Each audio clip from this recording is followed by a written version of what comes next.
Come on. We could all start singing around about now. Senator Roberts. Thank you, Chair, and thank you for appearing again today. So, Florence is now acknowledged to be bogged. When will it be unbogged? I expect in weeks, not months. As soon as the slurry plant is operating, we'll push forward. Obviously, we're in close consultation with our colleagues at DPIE and Parks, but we expect it to be relatively soon. And I must say that I empathise with you, having managed underground projects, some quite large, not as large as this one, but there's a lot of uncertainty, and it's hard telling people who are looking on how to think about this. It's very difficult to describe, so very You've got to see it to believe it. Yeah, that's right.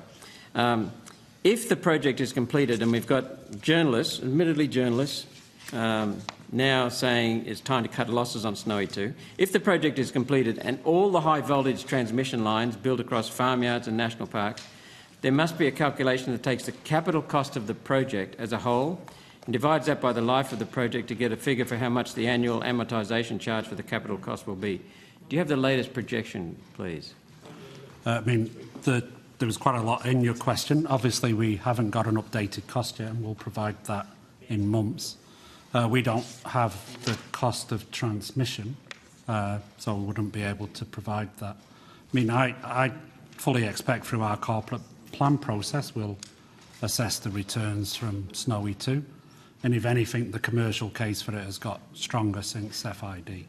Sorry? The commercial case for it has gotten stronger since the financial investment decision. Yeah, there are many factors that drove that commercial decision in the first place. Well, it wasn't commercial from what we understand because there's no cost-benefit analysis, and the business case was redacted heavily under Malcolm Turnbull's prime ministership. This annual amortisation charge, which you can't provide, is combined with annual costs like labour and maintenance to calculate what the real cost per megawatt hour will be once the project starts. Do you have that? You wouldn't have that projection either then, the projected cost of per megawatt hour. That's correct, but I think to think about Snowy 2 in megawatt hours is perhaps not the right way to think about it. It's a battery. But it's the provision of dispatchable demand over very long storage duration that allows lots of variable renewable electricity to be delivered. So we look at the business case in a much more fulsome way across the whole Snowy business.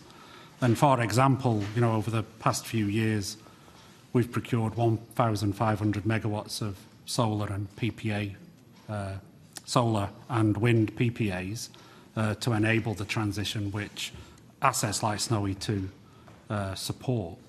So I think you've got to look at a whole of business case and the simple amortisation plus labour is perhaps too simplistic a way to consider the business case. But now you've got me really worried, and it's not your responsibility with the solar and wind, but now I'm terrified of it. So your website lists the levelised cost of storage at between $25 to $35 per megawatt hour. On 340,000 megawatt hours each year, this suggests an annual cost of $11 million, including operating costs, maintenance, capital costs, and the cost of buying the electricity to pump the water uphill. Is the $25 to $35 figure still accurate? And if not, what is the new figure? I'm not got a calculator that capable in my head, but I think there might be a multiplying factor out on those numbers. The levelised cost of storage I think we have on our website is sourced from international studies and our view of levelised cost of storage. I don't have the updated figure in my head at the moment. Just doing our staff team did some calculations. Now, admittedly, we don't have all the costs, but it just seems ridiculously low. So when we pile on these extra costs of the delay, we're wondering about what will happen. Yeah, and the levelised, just to be clear, the levelised cost of storage is what one would add to variable renewable electricity to provide a firm product. Mm-hmm. And also the 340,000 megawatt hours of storage is not deployed over a year. It will be deployed multiple times through the year, depending on the market dynamics. Okay. So it seems to us that the capital cost is becoming a huge stumbling block. Even if you take just the cost of the project at $6 billion, and there are serious doubts about that now, and amortise those across 50 years, the annual capital charge will be $120 million. Double that if you add the poles and the wires. That puts the cost of your electricity at over $700 per megawatt hour, including the poles and wires.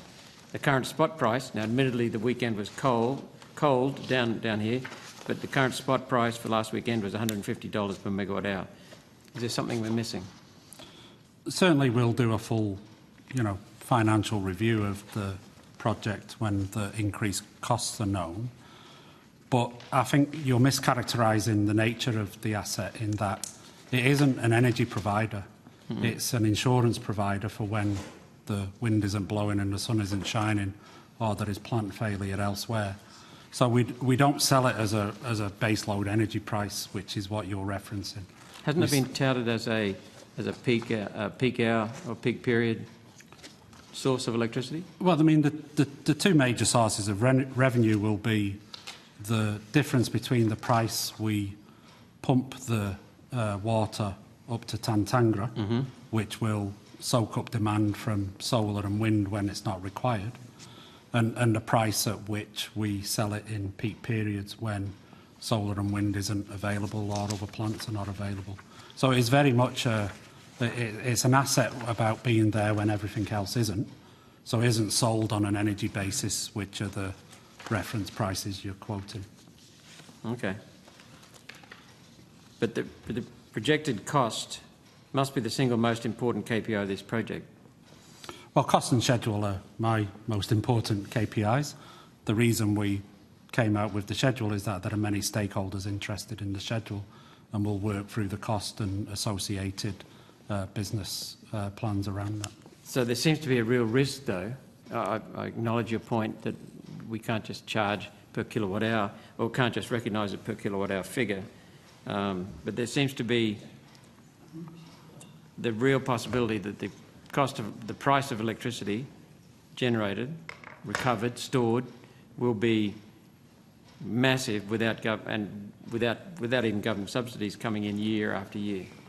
I mean, I think that's for others to comment on. My focus is on getting the project schedule and cost and, making a business case for it, which I think is very strong. There are many other factors which will determine the price of electricity. Minister, can you provide the current projected cost per megawatt hour of electricity generated by Snowy 2 in the first year of operation on notice, please? I think, Senator, I will take that on notice. I would also direct you to the evidence given to you already by Mr Barnes in relation both to the variability in the electricity market that Snowy will participate in, but so also... there's a lot of variability? A lot of variability means uncertainty?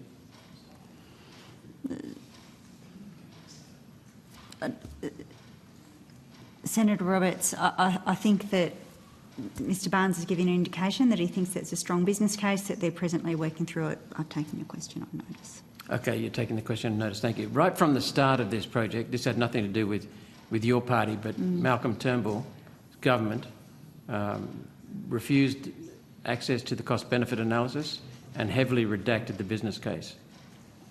So there's been lots of questions about this project right from the start, and now there are even more questions. And I don't blame Mr Barnes for that. I mean, my interest is in running a commercially viable and efficient company, and that's what I've done all of my career. The reason I joined Snowy 2 is to get the opportunity to deliver Snowy 2, because I think it's an incredibly important asset to the energy transition, and I fully expect it to be very commercial. We're trying to deal with the hardest part of the transition, which is providing deep storage to enable more renewables. So I expect it to be a very commercial business. Can I confirm media reports that Snowy Hydro was found in a third independent audit last year to be non-compliant on environmental plans in 15 instances, and that you have at least 10 management plans overdue? I mean, I think, Senator, you may be referring to a National Parks Association report that was released last Thursday without consultation with Snowy Hydro.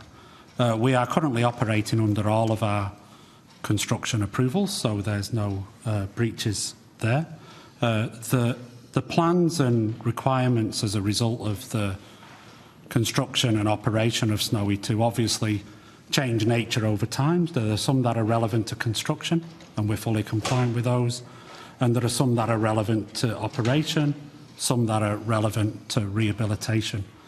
We work closely with all of the agencies to make sure that they're reviewed and consulted on in a very thorough way.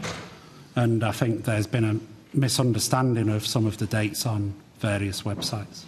So I've reached out to the National Parks Association to help them understand how it operates. So it's a misunderstanding that 10 of the 16 management plans for multi-billion-dollar pumped hydro project are overdue by 31 months. That's as reported in the media, and that's quite well referring or citing the National Parks Association. So you think they've got it wrong somewhere?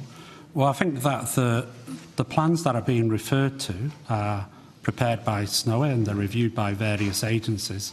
And in consultation with the agencies, some of the dates that were originally envisaged are not being met. But therefore, phases of the project which are way into the future. And, you know, one of the things that may be useful for us to do is to work with the various agencies to make that understanding of how this process works. I would have happily taken the National Parks Association through that process. Okay, so they jumped the gun. Well, they didn't consult with Snowy Hydro before releasing it to the media. Could I go to your opening statement? You recently announced a 1 to 2 year delay. That's a heck of a range, 100%. From minimum to major. I mean, it's a project, obviously, which is being constructed over more than 1 to 2 years. It's been in construction a few years. I think it was appropriate to give a range till we do more work. I appreciate your honesty, but I'm not questioning your honesty, and I appreciate that you have given us that figure. But for the project, that's a pretty big number. What was the original planned project duration? It's before my time, but perhaps we'll come back to you. I'm going to say we gave a notice to proceed in mid-2020 and power was expected in 25/6. First power was 1st of July 25. Sorry, could you speak up? It's very hard to hear. So first power was 1st of July 25 from a notice to proceed from August 2020, so 5 years was the original. So 5 years, so the delay is 20 to 40%. That would be the simple maths, yes. Okay. Senator Roberts, I'll get you to Yep. wind it up and share the call. Okay, last question then, Chair. You mentioned, Mr Barnes, in your statement, the combination of the 4 factors. What are the 4 factors? I've been through your statement and I couldn't see them. So in our advice to ministers and our media release, we identified the effects of COVID and bushfires on the mobilisation of the project, the effect of obviously many global factors on the availability of skilled labour and also the costs of materials. There's a lot of steel and concrete in the project. Some elements of the design, as we've gone through the process of design, we've found that they are in some cases more costly to complete. And finally, the site conditions, of which the Florence ground conditions are the most impactful, but also includes things like additional roading. So they're the 4 factors. Thank you very much. Well, good luck getting that machine Thanks, out. Senator. Thank you. Thank you, Chair. Senator Cadell. Thank you, Chair.